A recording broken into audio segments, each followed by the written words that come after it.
रोखलेला आहे? गुळुंजवाडी म्हणून हे कल्याण नगर रोडवरती गाव आहे, आळेफाटा पोलीस स्टेशनच्या हद्दीमध्ये. आणि सदरचं गाव हे एकदम हायवे लगत आहे.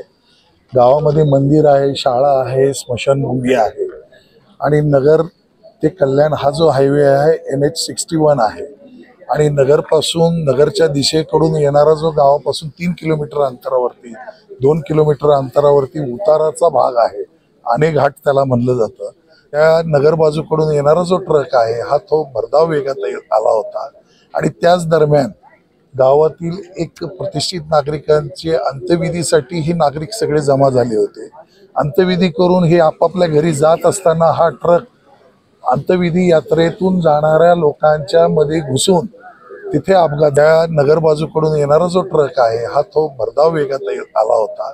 आणि त्याच दरम्यान गावातील एक प्रतिष्ठित झालेला आहे. त्या अपघातामध्ये 2 महिला, एक लहान मुलगा आणि एक पुरुष यांचा अपघात होऊन फेटल झालेला आहे.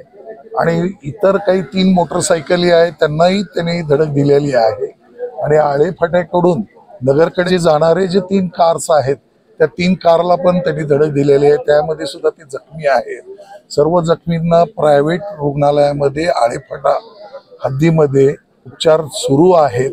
सध्या नागरिकांची मागणी अशी, गावातील नागरिकांची मागणी अशी की गेल्या 2014 मध्ये माजी सरपंच यांनी NH61चे जे काही अधिकारी आहेत नॅशनल हायवेचे यांच्याकडे मागणी केली होती की रस्ता हा छोटा होतो या ठिकाणी गावामध्ये आणि गावाच्या बॅक साईडनी रिंग रोड व्हावा जेणेकरून अपघात टळतील अशी नागरिकांची मागणी आहे. आणि त्यामुळे नागरिक, गावातील नागरिक व इतर नागरिक हे रस्त्यावरती बसलेले आहेत. आणि नॅशनल हायवेचे जे काही अधिकारी आहेत, गोरडे साहेब, ते ऑन दी वे आहेत.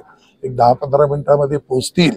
आणि त्यांच्यात आमदार साहेब, त्याचप्रमाणे पोलीस प्रशासनामध्ये सल्लामसलत होऊन हा रोड चालू होईल आणि पुढील कारवाई होईल.